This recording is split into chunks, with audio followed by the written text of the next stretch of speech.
Nanti dia yang akan menyelamatkan bangsanya, gitu. Tetapi dalam kisah Ester ada Ratu Wasti yang akan dibuang sebelum kedatangan Ester dan kayak Ester bisa masuk karena penggantian Ratu Wasti. Dan Ratu Wasti dibuang, diusir gitu kan, dihukum gitu ya. Kenapa? Jadi si Raja Ahasveros itulah, susah banget sih namanya Ahasveros ya. Itu, mengadakan jamuan pesta gitu kan, sudah berapa malam itu, dia udah mabok lah gitu kan. Dan, tamu-tamunya itu, nanti untuk memuaskan keinginan tamu-tamunya gitu, si Ratu Wasti ini akan dipanggil untuk menari telanjang, gitu. Nah, si Ratu Wasti menolak. Jadi Ratu Wasti itu, ratu waktu itu, punya jamuannya sendiri. Jadi kalau si raja laki-laki itu, mabuk-mabukan gitu, ini si ratu ini akan menjamu tamu-tamu perempuannya gitu kan, istri-istri si raja-raja itulah gitu, dan si Ratu Wasti menolak gitu. Nanti interpretasinya berbeda-beda ya karena, nah ini juga masalah terjemahannya. Ini aku sama sekali tidak menguasai bahasa Ibrani atau apapun itulah ya, gitu. Tapi, ada kata-kata yang nanti juga akan diterjemahkan berbeda. Itu seperti bahasa Arab nanti kan ada Arab gundul, ada Arab apa gitu ya. Nah itu samalah akan ada kesulitan, beberapa kesulitan dalam penerjemahan gitu. Nanti si Ratu Wasti ada yang bilang bahwa waktu itu dia, tapi ini menurutku tidak masuk akal ya, karena ada yang bilang bahwa dia punya penyakit lepra waktu itu. Jadi nggak mau nari telanjang gitu, sebetulnya dia mau-mau aja gitu. Tapi ini menurutku interpretasi yang tidak akurat gitu, yang tidak masuk akal karena kalau dia punya penyakit lepra bagaimana dia bisa menjamu tamu-tamu perempuan itu gitu kan. Nah, lalu si Ratu Wasti akan menolak gitu. Raja tidak bisa ditolak dong, malu kan dia ditolak sama perempuan gitu, sama istrinya, sama si ratu gitu. Nanti, apa jadinya? Lalu kan, para laki-laki yang lain di situ juga kan, "Kalau kamu nggak bisa mendidik istri kamu," istilahnya gitu ya, "nanti, semua istri-istri kita bisa menolak kita dong, menolak perintah kita," gitu kan. Jadi Ratu Wasti dihukum, gitu kan, Ratu Wasti harus keluar, nggak bisa jadi ratu lagi, gitu. Ya, dan ini dia ya, Ratu Wasti akan dikeluarkan, Ratu Wasti, sedih, tapi ini kan nggak pernah ditampilkan gitu kan. Ya bahwa si Ratu Wasti dikeluarkan, apa perasaan si Ratu Wasti dan sebagainya gitu, mengapa waktu itu Ratu Wasti menolak, itu tidak pernah dipertanyakan gitu. Ini penelusuran feminis yang akan memungkinkan ini. Kenapa gitu gitu, karena, juga ada konten, ya itu tadi, konten persaingan antara perempuan yang ini kan gitu. Jadi Ratu Wasti keluar, dia akan digantikan oleh perempuan lain yang akan menjadi ratu gitu. Ya ini Ester ini, aku cuma ingin memperlihatkan ya, ada salah satu lukisan yang, memperlihatkan Ester seperti ini gitu, tapi ini satu-satunya yang memperlihatkan Ester dari segi, sensualitasnya ya.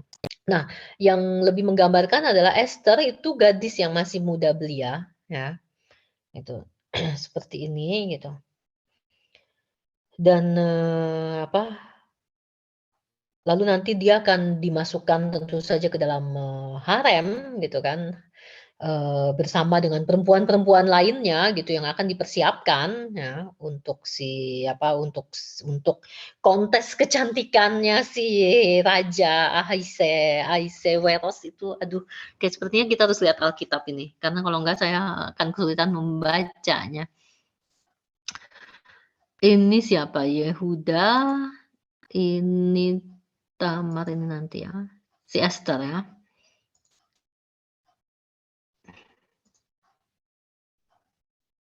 Mana nama si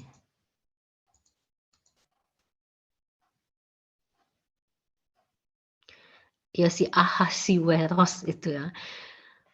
Dialah, yang merajai 127 daerah mulai dari India sampai ke Ethiopia. Itu ya teman-teman. Jadi teman-teman bisa perhatikan bahwa, agama Katolik itu akan berkembang lebih dulu gitu ya, akan menjadi dasar kehidupannya orang-orang Oksidental, orang-orang, Eropa gitu ya. Tapi kisah-kisah yang diambil gitu, karena itu berasal dari kehidupan yang dulu gitu, itu jadi akan bicara mulai dari India sampai ke Ethiopia gitu. Ya jadi sebetulnya, campur gitu ya. Jadi memang nggak bisa dipisah-pisahkan sebetulnya saling saling kait mengkait gitu. Nah, sini tetapi Ratu Wasti menolak untuk menghadap tita raja yang disampaikan oleh Sida-Sida itu sehingga sangat geramlah raja dan berapi-apilah murkanya. Jadi kan karena menolak untuk menghadap berapi-apilah murkanya. Gitu ya. Jadi kan masa si raja ditolak gitu. Karena kelakuan sang ratu itu akan merata kepada semua perempuan sehingga mereka tidak menghiraukan suaminya apabila diceritakan orang, Raja Ahasiweros menitahkan supaya Wasti sang ratu dibawa menghadap kepadanya, tetapi ia tidak mau datang. Ya kan, intinya seperti itu. Jadi nah ini, dikirimkanlah oleh Baginda surat-surat ke segenap daerah kerajaan. Tiap-tiap daerah menurut tulisannya dan tiap-tiap bangsa menurut bahasanya. Bunyinya, setiap laki-laki harus menjadi kepala dalam rumah tangganya dan berbicara menurut bahasa bangsanya. Gitu ya. Jadi, dan nanti Esther mulai masuk itu di mana? Di kedua kali ya? Sebentar. Ini, hendak, hendaklah orang mencari bagi raja gadis-gadis, yaitu anak-anak darah yang elok rupanya. Hendaklah raja menempatkan kuasa-kuasa di segenap daerah kerajaannya, supaya mereka mengumpulkan semua gadis. Jadi daerah kerajaannya itu kontes kecantikan besar luar biasa ya. Anak-anak darah yang elok rupanya di dalam benteng Susan, di balai perempuan, dia di bawah pengawasan Hegai, sida-sida raja penjaga para perempuan. Hendaklah diberikan wangi-wangian kepada mereka dan gadis yang terbaik pada pemandangan raja, tatapan maskulin lagi gitu ya. Baiklah dia menjadi ratu ganti Wasti. Gitu. Nah, bla bla bla bla bla bla. Lalu di sini yang ingin aku tunjukkan adalah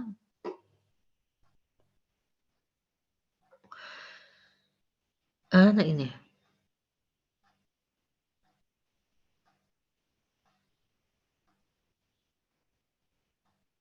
Udah coba aku baca aja deh ya, soalnya udah nggak tahu lagi ada di mana. Pada waktu itu ada di dalam benteng Susan seorang Yahudi yang bernama Mordekai bin Yair bin Simei bin Kis, seorang Benyamin yang diangkut dari Yerusalem sebagai salah seorang buangan yang turut dengan Yehoknya, Raja Yehuda.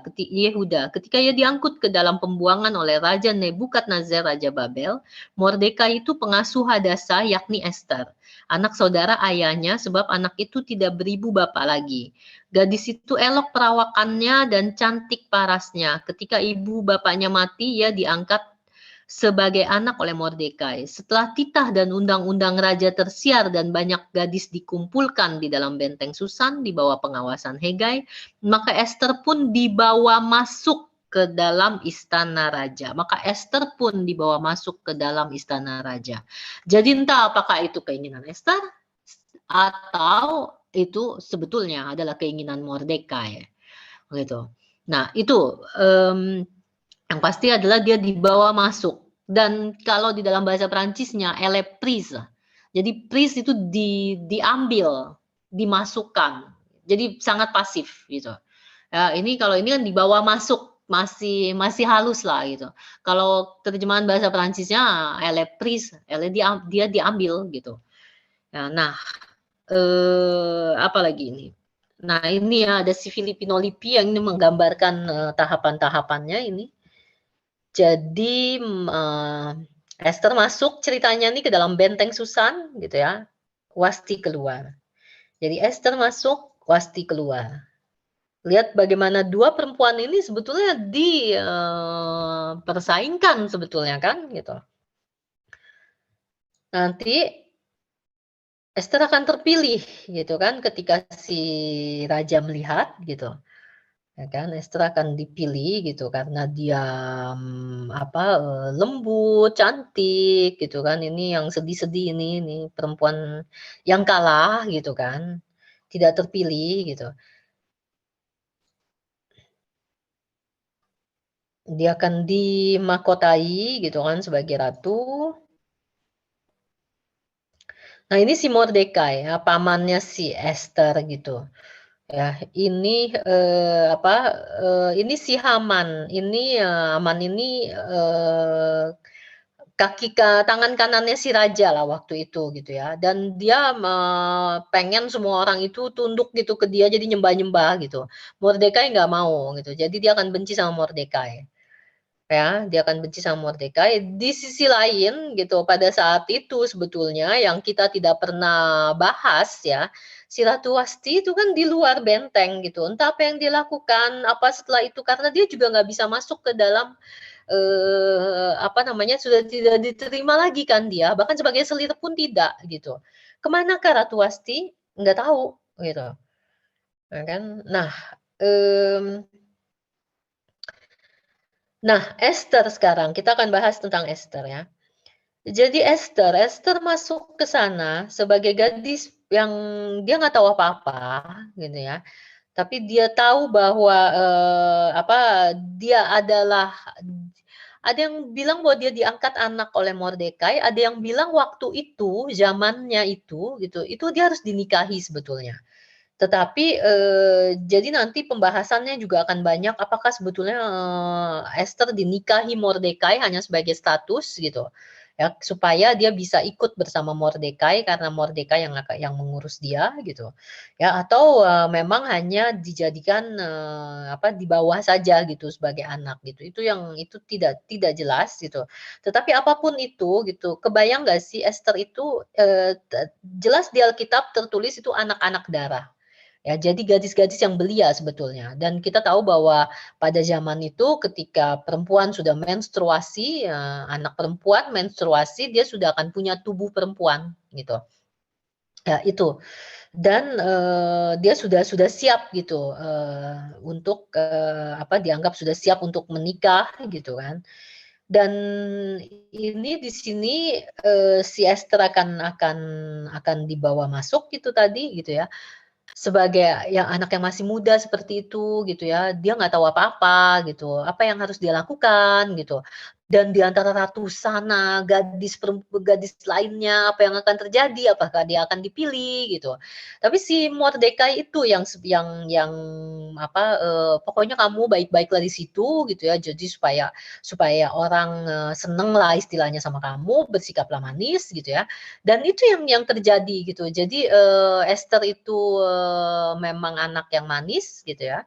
Jadi, dia akan, patuh gitu, dia anak manis lah, anak menyenangkan dan dia patuh dan itu sebabnya dia akan diberikan wangi-wangian yang lebih gitu loh.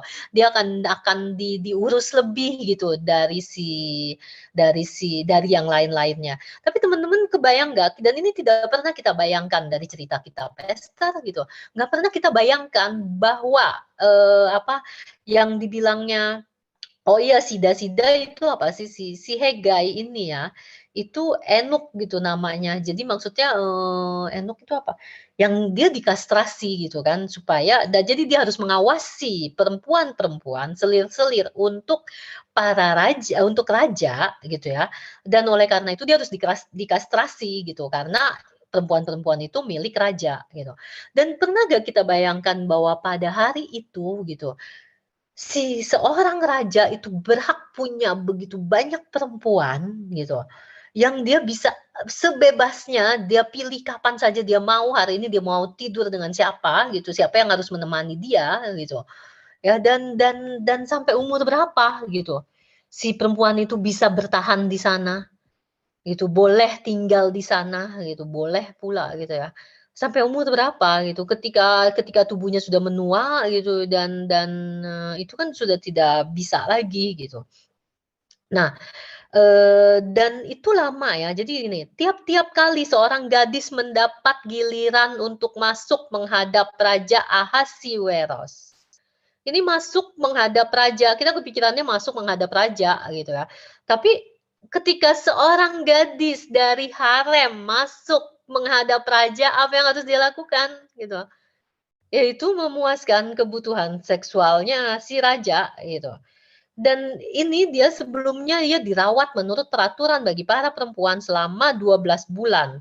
Jadi harus 12 bulan dulu perawatan gitu ya, sebab seluruh waktu itu digunakan untuk pemakaian wangi-wangian, 6 bulan untuk memakai minyak mur dan 6 bulan lagi untuk memakai minyak kasai gitu dan patati patata lah ya, silakan, teman-teman baca di kitab, ini jika teman-teman tertarik lebih lanjut gitu. Nah itu gitu ya, dan, si Esther sendiri gitu, apakah dia akan terpilih gitu? Bisa nggak kita bayangkan, gejolak di dalam hatinya dia juga sebagai gadis muda yang nggak ngerti apa-apa gitu, ya kan, apa dia akan terpilih menjadi ratu dan kalau dia terpilih dia harus ngapain pula gitu. Nah jadi, itulah gitu ya, yang itu yang dia hanya hanya menjalani gitu, hanya patuh menjalani gitu.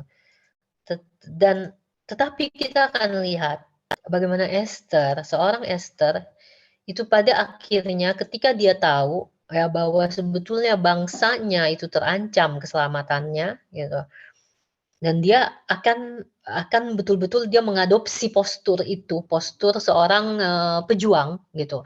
Bukan lagi Esther yang manut-manut dikasih wangi-wangian dan dihiasi gitu. Ya, tapi dia akan menjadi Esther yang dia akan mencari akal, bagaimana gitu dengan tentu saja dengan pertolongan, Tuhan, sekalipun kata Tuhan tidak disebutkan di dalam kitab Esther. Itu Esther menjadi salah satu kitab yang tidak menyebutkan nama Tuhan di dalamnya. Nah, tapi kita tahu bahwa dia akan berdoa gitu, minta pertolongan gitu dan ini ya gitu dan dia akan menjadi, perempuan yang dia tahu di tangannya lah nasib bangsanya dan jadi dia akan berpuasa waktu itu gitu, dia juga akan meminta, jadi si Haman itu mau membunuh, Yahudi gitu. Jadi si Esther itu kan Yahudi gitu kan. Nah si Haman, tangan kanannya raja itu tadi mau mau membunuh mereka gitu. Dan dia sudah membebaskan si Haman untuk membunuh, bangsa Yahudi gitu. Jadi nanti Esther sampai pingsan-pingsan gitu kan di hadapan raja karena dia nggak makan gitu sebetulnya gitu. Tapi nanti otaknya jalan, ya, dia akan memikirkan caranya, dia akan undang si Haman gitu kan. Dia bilang ke si, raja gitu kan. Dan Esther waktu itu mengambil, apa namanya, aku lupa ini gambarnya ya, kayaknya nggak ada gambarnya. Aku lupa kasih lihat gitu. Jadi si Esther itu mengambil resiko karena sebetulnya dia tidak diundang oleh raja. Kalau tidak diminta raja datang, dia nggak boleh menghadap raja, gitu. Tapi, karena raja suka sama dia gitu, dia, raja akan mengulurkan, tongkatnya itu loh kepada si Esther yang menunjukkan bahwa, "Oke, kamu bisa masuk," gitu.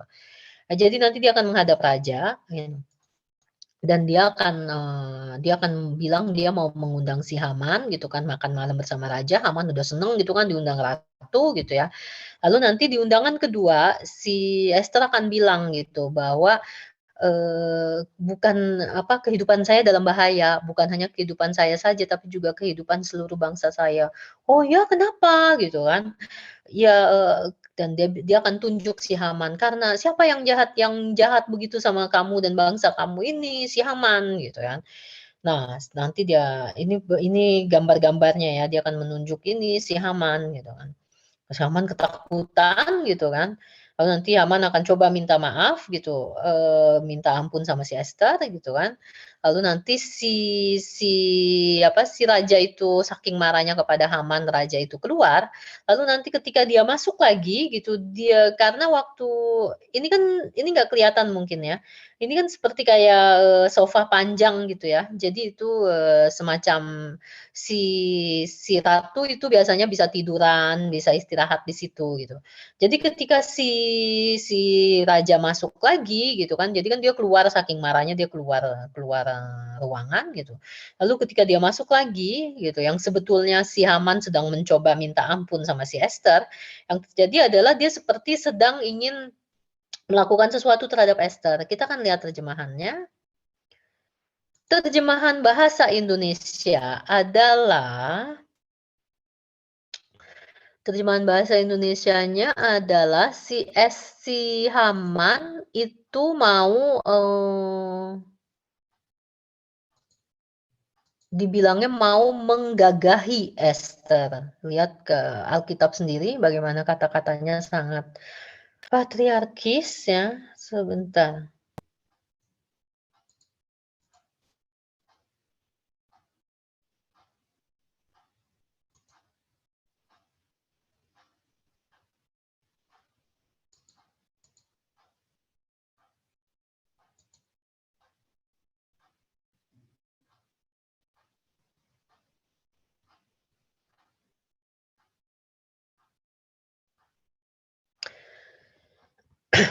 Ketika raja kembali dari taman istana ke dalam ruangan minum anggur, maka Haman berlutut pada katil tempat Ester berbaring.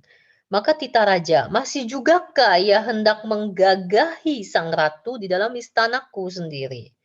Ya, menggagahi sang ratu di dalam istanaku sendiri. Nah, jadi kalau teman-teman perhatikan ya, banyak kalimat-kalimat yang sebetulnya bukan karena kepedulian kepada si perempuan itu sendiri, tetapi lebih kepada kepedulian kepada statusnya, kepada kelaki-lakiannya gitu. Kita kita akan lihat lagi nanti ya dalam kasus Tamar gitu. Nah, jadi di dalam istanaku sendiri gitu kan. Itu menjadi salah satu penekanannya gitu kan. Jadi dan bilangnya juga kan menggagahi sang ratu gitu kan. Jadi seperti, seolah-olah perbuatan itu adalah perbuatan yang gagah gitu kan, jadi menggagahi si ratu gitu. Apa namanya, sementara penerjemahan dalam bahasa Prancisnya itu adalah melakukan kekerasan. Jadi bukan sama sekali tidak ada hubungannya dengan kekerasan seksual gitu. Ya, tapi melakukan kekerasan gitu, tapi diinterpretasikan dalam bahasa Indonesianya menggagahi sang ratu. Ya.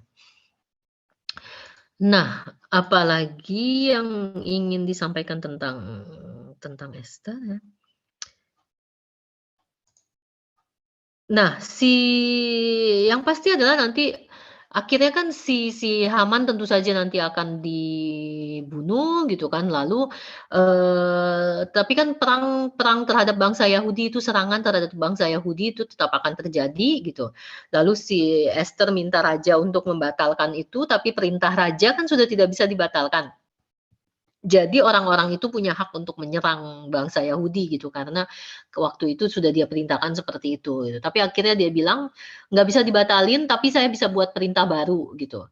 Nah, nanti perintah barunya itu adalah supaya bangsa Yahudi punya kesempatan, punya hak untuk melawan gitu, untuk menyerang, untuk melawan gitu, untuk membela diri gitu.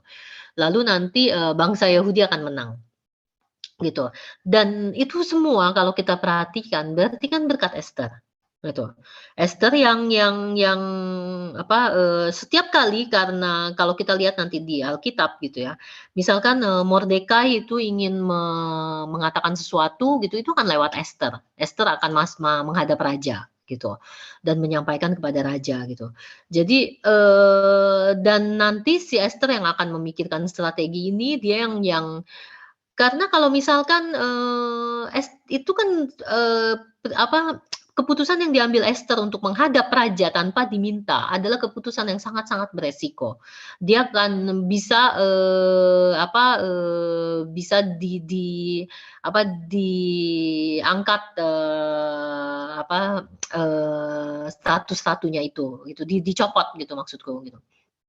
Nah, mmm dan setelah itu kita nggak akan tahu lagi nasibnya akan seperti apa gitu, tapi dia mengambil mengambil resiko itu kan gitu. Dan, kemenangan tetapi nanti yang terakhir, kemenangan adalah untuk Mordekai, gitu ya. Jadi nanti Mordekai yang akan ya itu tampak jelas ya saya kira di kitab Ester itu, sebentar, kita lihat Ester berapa itu.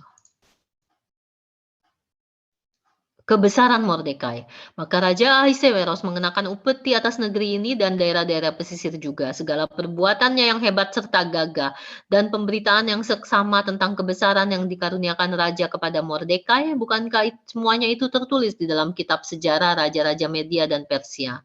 Karena Mordekai orang Yahudi itu menjadi orang kedua di bawah Raja Ahasveros dan dihormati oleh orang Yahudi serta disukai oleh banyak sanak saudaranya, sebab ia mengikhtiarkan yang baik bagi bangsanya dan berbicara untuk keselamatan bagi semua orang sebangsanya. Dan, jadi kemenangan bukan untuk Ester gitu. Dan apa yang ingin juga disampaikan, tadi kita sudah sempat singgung tentang persaingan antara perempuan, ini, lukisan yang sama, lukisan yang berbeda dibuat oleh pelukis yang sama ya. Jadi ini si Wasti menolak, ini Ester dipersiapkan, gitu. Ini, persoalan tentang Ester gitu, itu adalah persoalan erotik kapital sebetulnya sebagai aset perempuan. Ratu Wasti itu menjadi, kesan, kita terhadap Ratu Wasti itu selalu negatif. Dia dia tidak patuh kepada raja, dia dibuang, disingkirkan gitu. Kita tidak pernah bicara, kita tidak pernah mengangkat nama Ratu Wasti gitu, yang kita bahas selalu adalah Ester gitu. Ya syukurlah untuk Ester gitu, karena interpretasi feminis terhadap Ester juga cukup, bukan cukup positif ya, karena, kelompok feminis itu sempat terbagi. Antara yang menganggap Ester, kalau teman-teman perhatikan dari tadi, Ester itu hanya yang patuh. Dia patuh, dia tunduk, dia menjadi, orang yang mengikuti permainan gitu.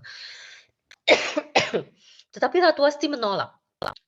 Dia menolak, dia berani menolak raja dan dia seorang ratu, bukannya dia tidak tahu apa yang akan menimpa dia ya gitu, dia mengambil resiko itu gitu. Dan, kelompok feminis, sebagian kelompok feminis itu menolak Ester, tapi nama Ester akan direstorasi ya. Karena apapun yang terjadi gitu, ketika dia seperti tadi kan, dia dibawa masuk, dia dimasukkan gitu ke dalam, harem itu gitu. Dia akan berpartisipasi dalam kontes kecantikan itu gitu ya. Dan dia akan mengikuti alur permainan itu, dia akan mengikuti, norma-norma yang diminta dari dia gitu, supaya dia harus tampil menyenangkan, dia harus apa gitu, dia patuh gitu. Tapi kita lihat tadi transformasinya, sebetulnya yang penting interpretasi feminisnya akan ada di sini gitu. Ya bahwa ketika akhirnya Esther, ketika ini dia menyelamatkan bangsanya gitu. Ya, tetapi ketika kita bicara tentang erotik kapital gitu, kita akan lihat di sini bahwa perempuan, ya, satu-satunya aset yang diberikan sebagai privilege perempuan oleh budaya patriarki, satu-satunya aset dia, itu adalah aset seksual, aset erotik gitu. Dan ini, ironis ya, gitu. Karena, laki-laki dinilai dari segi keberhasilannya, kekayaannya, gitu. Tetapi perempuan gitu, itu asetnya, modalnya itu adalah kecantikan, modalnya adalah tubuh yang diberikan oleh patriarki kepada dia. Gitu, dan kita sudah lihat gitu bahwa itulah yang diambil dari perempuan gitu, bahwa tubuhnya bukan milik dia lagi, dia ditindas, dirampas gitu, dijadikan sebagai objek gitu. Dan di satu, sisi yang lain gitu, pada akhirnya karena dia terjebak terus sana sini, satu-satunya aset perempuan adalah dan strategi yang bisa dilakukan perempuan adalah menerima aset itu atau tidak, gitu. Dan apa yang akan dia lakukan terhadap aset itu, gitu. Esther, dia menerima aset itu, dia menerima erotik kapital itu modalnya dia, gitu. Ya, dia didandani, diwangi-wangian gitu kan, dimandiin, dibersihin, dipakein, wangi-wangian itu tadi gitu. Ya, dan dia patuh, dia memainkan strategi itu. Ya, pada akhirnya, kepatuhan menjadi strateginya si Esther gitu. Dan, memang tidak melawan struktur, gitu. Dalam arti bahwa apa yang dia lakukan, gitu, tidak akan bisa dia, melawan si Raja Ahasiweros. Raja Ahasiweros, Ester, akan menua, dan apa namanya, Ester menjadi ratu, tetap raja punya selir, gitu, banyak. Dia bisa kapan saja dia pakai itu perempuan-perempuan yang dijadikan sebagai objek itu, gitu. Ya, dan si Ester tidak punya akses ke sana. Yang bisa dia lakukan pada akhirnya, hanya main pintar istilahnya dan strateginya itu yang yang ia pakai gitu dan tujuannya pada akhirnya bahwa dia adalah bukan menjadi ratu gitu. Tujuan dia adalah menyelamatkan bangsanya gitu. Tujuan dia bukan menjadi perempuan yang terpilih dalam kontes kecantikan itu sebagai perempuan yang paling cantik dan yang paling memikat si raja. Sek tapi di sisi lain itu yang terjadi gitu. Yang terjadi adalah bahwa dia terpilih oleh tatapan laki-laki gitu. Dan, perhatikan di sini kita tidak bisa menilai strategi mana yang lebih baik gitu. Karena tidak ada strategi yang lebih baik untuk perempuan. Yang bisa dia lakukan adalah menimbang-nimbang dan lalu mengambil resiko dan lalu ya dijalani gitu. Dan si Wasti gitu, strategi yang dia pilih adalah kan dia menolak gitu, dia tidak mau dijadikan sebagai objek karena dia harus nari telanjang dia tidak mau. Nah, sekalipun dia tahu bahwa, resikonya gitu. Tindakan Ratu Wasti, mungkin tindakan yang akan lebih, kalau kita melihat dari sisi itu ya, akan tindakan yang akan, lebih dihargai, diapresiasi keberaniannya karena berani menolak seorang raja gitu. Tapi di sisi lain pada akhirnya dia kalah karena dia tidak bisa melawan sistem. Dan kisah Ester dan Wasti sebetulnya ini yang masih terjadi sampai hari ini. Apa yang harus dilakukan perempuan? Bahwa ketika akhirnya Emily raja yang saya sulit mengeja pelafalannya itu, ketika Emily itu, memilih untuk, "Ini aset saya," gitu, "dan saya bisa mendapatkan uang dari sini," gitu, ya. Dengan justru memuaskan tatapan laki-laki gitu, itu yang saya ambil gitu, ya. Toh hidup hanya sekali toh, gitu, dan dia ingin menikmati hidupnya dengan cara seperti itu, apa yang dan dia memilih itu dengan kebebasannya gitu. Kalau kita bahas itu adalah kebebasan yang semu, itu adalah kebebasan dalam mauvaise foi, bad faith itu gitu ya. Apapun itu gitu, tetapi apakah perempuan punya banyak pilihan? Gitu. Kita bisa menjadi, pernah nggak kita bertanya kepada diri sendiri kalau kita punya tubuh ideal menurut kriteria masyarakat, apa yang akan kita lakukan dengan tubuh kita? Entah gitu. Ya jadi maksudnya di sini adalah, kelompok feminis sendiri kadang-kadang karena kita diserang sana sini, disudutkan sana sini, kita juga kebingungan gitu. Ya, untuk, melihat bahwa, eee, pilihan Esther gitu, Esther sebagai yang tunduk, sebagai yang patuh, dan dia akan selalu memuja-muja, pamannya itu, memuja-muji pamannya gitu kan. "Ini pamannya yang menyampaikan ini kepada saya loh, Mordekai yang menyampaikan ini kepada saya, bukan saya," gitu. "Saya taunya dari Mordekai," gitu. Yang seperti itu kan gitu, dan nanti Mordekai yang akan diangkat gitu. Tapi bukankah itu mungkin juga, pilihan strategi yang diambil Esther gitu, karena dia tahu bahwa sebagai perempuan pada zaman itu, apa sih maksimal yang bisa dia lakukan? Bukankah maksimal sudah dia capai bahwa dia adalah ratu dan dia bisa punya kekuasaan setidaknya untuk mempengaruhi keputusan raja, gitu. Itu nanti seperti buku yang ditulis, beberapa tahun lalu ya, tentang kekuasaan wanita Jawa, ya. Itu dulu saya sempat diskusi dengan salah satu dengan rektor waktu itu dia mantan rektor Ukrida ya, dan saya senang sekali diskusi dengan beliau gitu.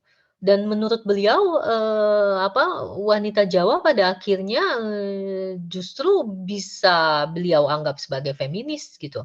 Karena, berusaha masuk mempengaruhi pengambilan keputusan suaminya justru dengan kelembutan gitu. Jadi dengan femininitasnya dia mencoba mencari kekuasaan. Tapi saya bilang sama bapak waktu itu, almarhum ya sekarang gitu, saya bilang, "Bapak pendeta ya?" Gitu dan, saya bilang, "Itu tidak mengguncang struktur Pak, tidak mengubah struktur," gitu. Dan Bapak Pendeta waktu itu juga sempat bilang ya bahwa apa namanya, pada akhirnya yang bisa dilakukan perempuan ya itu memang sulit gitu. Jadi, dan untuk mengguncang struktur itu kita memang butuh bareng-bareng ya. Karena ketika perempuan sendiri sudah jelas posisinya lemah gitu, ya itu memang akan sangat-sangat sulit gitu. Tetapi yang bisa kita lakukan adalah, mengoptimalisasikan apa yang kita punya pada akhirnya, dan mengambil pilihan-pilihan itu gitu. Itu kalau menurut saya ya, nanti teman-teman punya refleksi lain, silakan teman-teman, sampaikan atau bahkan teman-teman tuliskan, kan dengan sangat senang hati gitu. Jadi, kalau teman-teman perhatikan ya tentang erotik kapital ini, itu ada di mana-mana ya, seperti Jezebel tadi gitu. Jezebel itu, dikenalnya sebagai perempuan yang licik, yang tidak bermoral. Tetapi karena dia juga, cantik gitu, dia akan dikaitkan dengan perempuan yang sensual, penggoda, perempuan fatal, perempuan yang mematikan. Ya, perempuan yang menggunakan erotik kapitalnya juga, dia akan coba gunakan erotik kapitalnya itu, gitu. Dan kita nanti akan lihat satu lagi perempuan yang akan menggunakan erotik kapitalnya gitu.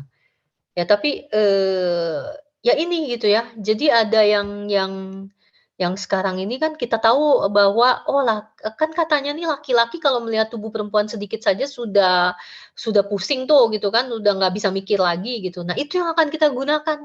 Itu satu-satunya aset kita yang diberikan patriarki dengan, yang sebetulnya, sebetulnya dijadikan, karena si patriarki itu menjadikan kita sebagai objek seksual gitu, tapi justru ini kita jadikan sebagai erotik kapital kita gitu, dan kita ambil ini, kita pakai dan kita gunakan gitu.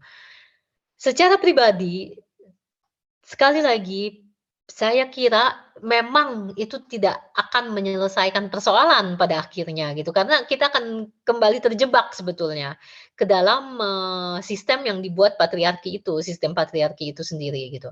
Tetapi bahwa perempuan pada akhirnya mengambil keputusan-keputusan yang semacam itu, sangat-sangat bisa dipahami gitu.